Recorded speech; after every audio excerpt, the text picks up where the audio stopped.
Yesterday, my long-lost cousin John called me, saying he was bringing his girlfriend to the provincial city for a medical appointment. Since I live alone and have a spare room, I agreed without a second thought. When they arrived, I was surprised to find that John's girlfriend was visually impaired. At the dinner table, John explained the situation. She temporarily lost her sight in a recent car accident. We're here to get her eyes checked. Hearing this, my initial sympathy eased a bit. John's girlfriend, Emily, had a sweet and lovely appearance, radiating the lively and cheerful spirit of a young girl. It would indeed be a pity if she couldn't see for the rest of her life. I gently pushed a plate towards her, but John nonchalantly dismissed my concern. Don't worry about her. She'll just eat what's in her bowl. I glanced at the bowl in her hands. It contained only plain rice, no dishes. Feeling awkward, I urged John to help her with the food. John, can you please help Emily with some food? She'll manage. John ignored me, put down his empty bowl, and went off to play video games. Emily didn't seem upset. She remained calm and composed, neither impatient nor resentful. This made me wonder if I was overthinking things. After dinner, I asked John to wash the dishes while I prepared the guest room for them. He reluctantly put down his phone and went to the kitchen. Emily's full name was Emily Watson. She sat on the bed, waiting for me to make it, her bright eyes staring ahead without focus. Everything's ready. If you need anything, just let me know, I said. Afterwards, I went to the kitchen and told John to rest while I finished cleaning up. In the middle of the night, I was sleeping soundly when a loud noise startled me awake. I quickly got up, turned on the light, and rushed out to see what had happened. It turned out Emily had accidentally knocked a glass off the table while going to the bathroom. Seeing the shattered glass on the floor, I asked with concern. "Are you okay, Emily?" At that moment, John sluggishly emerged from the guest room, rubbing his messy hair and looking sleepy. How could you be so careless? Do you think you're at home? Can't you be more careful? Seeing John immediately scolding Emily, I hurried to mediate. "It's okay, it's just a glass. We have plenty. It's late, let's go back to bed." Emily bit her lip, looking aggrieved but not moving. John's patience quickly wore thin. What do you mean by standing there? Do you plan to stay there all night? I glanced at the broken glass on the floor and understood Emily's concern. Carefully, I took her arm and led her away from the dangerous area. Thank you. I sighed slightly and resigned myself to finding a broom to sweep up the shards. Worried that Emily might step on any missed pieces, I even used clear tape to go over the floor several times. The night was tense after John's harsh scolding of Emily. I quickly stepped in to calm things down. "It's okay, it's just a glass. We have plenty. It's late, let's go back to bed." Emily bit her lip, looking aggrieved but not moving. John's patience quickly wore thin. What do you mean by standing there? Do you plan to stay there all night? I glanced at the broken glass on the floor and understood Emily's concern. Carefully, I took her arm and led her away from the dangerous area. Thank you. Her gratitude was barely audible in the quiet night. I sighed slightly and resigned myself to finding a broom to sweep up the shards. Worried that Emily might step on any missed pieces, I even used clear tape to go over the floor several times. The next day, it seemed the two had made up. Early in the morning, they went to the hospital, and I got on my electric tricycle to head to the delivery station. After a busy and fulfilling day, I returned home, exhausted and with aching legs. As soon as I walked in, I heard someone crying. The sound was neither too loud nor too soft, coming from the guest bedroom. The door to the guest bedroom was wide open, and I could see the scene inside at a glance. Emily was sitting on the floor, barefoot, leaning against the bed. Her big eyes were red and swollen, like a little rabbit. What happened? I asked as I helped her up, realizing she was trembling from crying. Mark, I think my eyes might never get better. Where's Daniel? He left after bringing me back, said a friend needed him. Though she said that, I knew it was just an excuse from John. The wardrobe door was open, and all of John's clothes were gone, even the bag with the women's nightgown was missing. Emily couldn't see, so she hadn't noticed yet. All right, let's eat first. We won't wait for him. After dinner, I started fixing the line again. Emily, feeling embarrassed, spoke up. You don't have to. I'm used to bumping into things. Hearing that, I couldn't help but sigh inwardly. She was a good girl, just unlucky in her choice of partner. Even though John was family, I couldn't help but hold a grudge against him for his behavior. After settling Emily, I made an excuse to go out for a smoke, but in reality, I was calling John. When the call connected, the first thing I heard was a woman's soft voice, making it clear what was happening on the other end. I quickly hung up, my heart pounding. Just then, my mom called. Seeing the phone screen flashing, I could already guess what she wanted to say. Mark Johnson, when are you bringing a daughter-in-law home? You're the only one left unmarried in the village. Your cousin, who's a year younger than you, is getting married soon. The bride's family isn't asking for much dowry. Forget about the dowry, just find someone first. All right, Mom, I know. I'll do it soon, okay? When I went back inside, I saw Emily trying to reach the clothesline on the balcony. Thinking about what my mom had just said, I wondered if John would even get married before me, given the current situation. Emily was struggling to hang some clothes, and I noticed she was holding something familiar. Getting closer, I saw it was a piece of lingerie. Feeling awkward, I didn't offer to help her hang it. Instead, I lowered the clothesline and gently guided her hand to the right spot. Unexpectedly, Emily turned around and bumped into my chest, catching me off guard. She instinctively raised her hands, feeling around my chest. Realizing what she was doing, her face turned bright red. I reminded myself that this girl was supposed to be my future cousin-in-law, and any improper thoughts were shameful. Mark, did you call Daniel? I tried calling him, but he didn't answer. I just want to know when he'll be back so I can wait to let him in. I didn't know how to respond. Whether I said I had called or not, it wouldn't be good. So, I decided to call him again in front of her, letting her ask herself. The phone rang for a long time, but no one answered. No answer. Then you should rest, Mark. I'll wait for him a bit longer. I wanted to tell her not to wait, that he was with another woman, but I swallowed the words because Emily had already gone back to her room.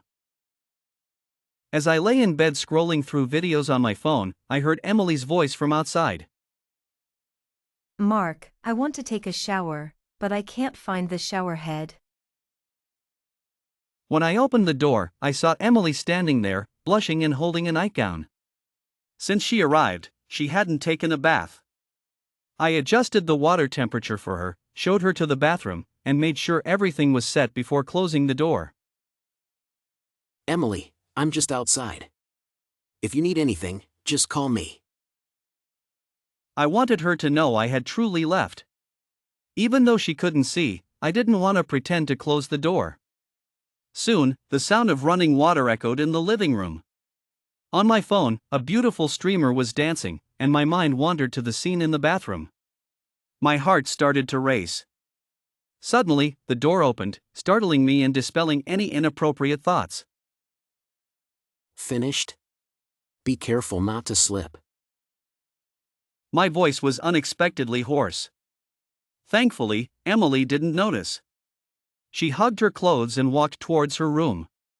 I quickly turned away, pretending not to see anything. After she went into her room, I took a cold shower myself.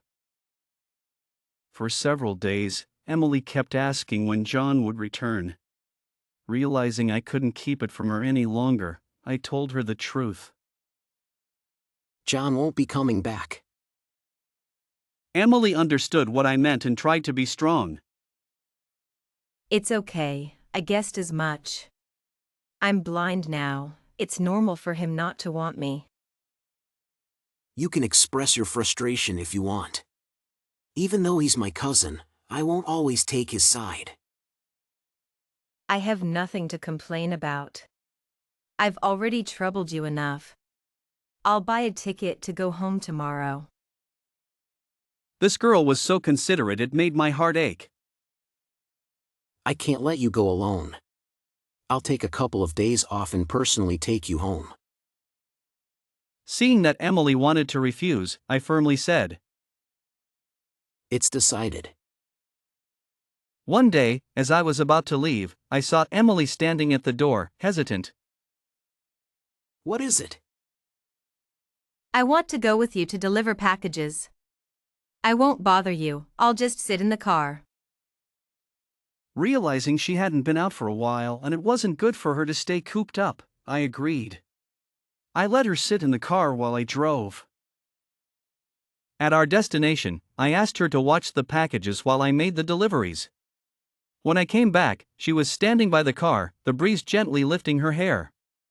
It was a serene moment. Is that you, Mark? It's me. Hearing my voice, she smiled brightly, a smile that warmed my heart. On the way back, a colleague teased us. Hey Mark, is this your girlfriend? Before I could explain, he rode off. In these busy times, everyone understood each other's struggles. At noon, I took Emily to eat some buns. Mark, am I keeping you from your work? No, not at all. Emily held a large meat bun, taking small bites and chewing for a long time. Eat more. I urged, pushing the plate closer to her until it touched her arm. We bought 5 buns, Emily ate one, and I finished the rest. The owner, a kind man who knew me as a regular customer, gave us 2 bowls of spicy soup since it was the first time I brought a girl. Emily pushed her bowl towards me, looking troubled. Understanding her hesitation, I quickly drank it down. In the afternoon, I called each customer to notify them to pick up their packages. I laid the parcels on the ground and asked Emily to watch them. Let the customers find their own. Will this work? What if something gets lost? It'll be fine. This area is full of office buildings with well-mannered people. Leaving Emily downstairs, I pushed the cart into the building. While waiting for the elevator, I glanced out the window to check on her. She sat quietly, standing up to respond when someone spoke to her. After finishing my work, I hurried downstairs, eager to see Emily again. Just as I reached her, my phone rang. It was my cousin, Daniel. Daniel, where are you? Get back here now, or I'll call your parents. Is Emily still with you? Where else would she be? She's visually impaired. Where could she go? Daniel said he would come home tonight and needed to talk to Emily. When I asked what it was about, he didn't say. I just hoped it wasn't anything bad. When Emily and I got home, Daniel was already waiting at the door. Emily. She immediately looked distressed, tears welling up in her eyes. Let's not stand here. Come inside. I said, letting them in and grabbing a cigarette from the shoe cabinet before stepping out. The lady at the downstairs supermarket, familiar with me, joked. Arguing with your girlfriend? Emily isn't my girlfriend, but my cousin's wife. You two look good together. She seems like a nice girl. She is a nice girl, but unfortunately, not mine. The night was tense as John immediately started scolding Emily. What do you mean by standing there? Do you plan to stay there all night? Emily bit her lip, looking aggrieved but not moving. I hurried to mediate. It's okay, it's just a glass. We have plenty. It's late, let's go back to bed. Emily hesitated, still worried about the broken glass. I carefully took her arm and led her away from the dangerous area. Thank you. I sighed slightly and resigned myself to finding a broom to sweep up the shards, making sure Emily wouldn't step on any missed pieces. Don't worry, I scared him off. Emily threw herself into my arms. Mark, thank you. You're such a good person. I've heard that when women compliment men and run out of words, they call them good people. I stood there stiffly, not daring to move, waiting for Emily to finish crying and leave my embrace. Once Emily calmed down, I tried to console her again. It's not your fault. The one at fault is Daniel. Don't let this get you down. Don't worry, Mark. I won't let this be the end of me. That's not what I meant, I was at a loss for words, not knowing how to explain. Mark, don't worry. I've completely given up on Daniel. My parents never approved of us being together anyway, so this is probably for the best. I had to admit, Emily's parents had good judgment. Mark, why don't you have a girlfriend? No one finds me appealing. How could that be? They must be blind. I laughed at her in my heart. She was blind herself, yet she mocked others for being blind. You haven't seen what I look like. Once you do, you'll understand why no one finds me appealing. Hearing this, Emily's face fell again. Mark, I might never see what you look like. Don't worry, there's still hope. Tomorrow, I'll take you to the hospital again. And I did. The next day, I took her to a traditional Chinese medicine hospital. If Western medicine didn't work, maybe traditional Chinese medicine would. According to the old doctor, there was still hope for Emily's eyes, but it would require persistent acupuncture treatment. In the days that followed, I took Emily to deliver packages during the day and to acupuncture sessions at night, rain or shine, for half a year. One morning, Emily excitedly called out, Mark, come here. I thought something had happened and rushed out of the kitchen with a spatula in hand. What is it? Mark, I can see a little bit now. Hearing this, I was even more excited than she was. I immediately waved the spatula in front of her eyes. Can you see anything? A bit of light and shadow. We hugged each other in excitement, and I couldn't control my emotions, lifting her and spinning her around. Realizing it was inappropriate, I quickly put her down. Suddenly, the empty embrace left my heart feeling empty too. If she regained her sight, would she leave? Realizing that Emily would soon leave, I felt a wave of despondency. Later, the boss at the delivery station heard about Emily's situation and arranged for her to work there, answering complaint calls. In the evenings, I would read the scripts to her, bit by bit. Emily had a great memory and could handle the calls independently within a few days. At the dinner table, she would often tell me about the strange customers she encountered that day, speaking animatedly and remaining positive and cheerful despite the customers' attitudes. Seeing John immediately scolding Emily, I hurried to mediate. It's okay, it's just a glass.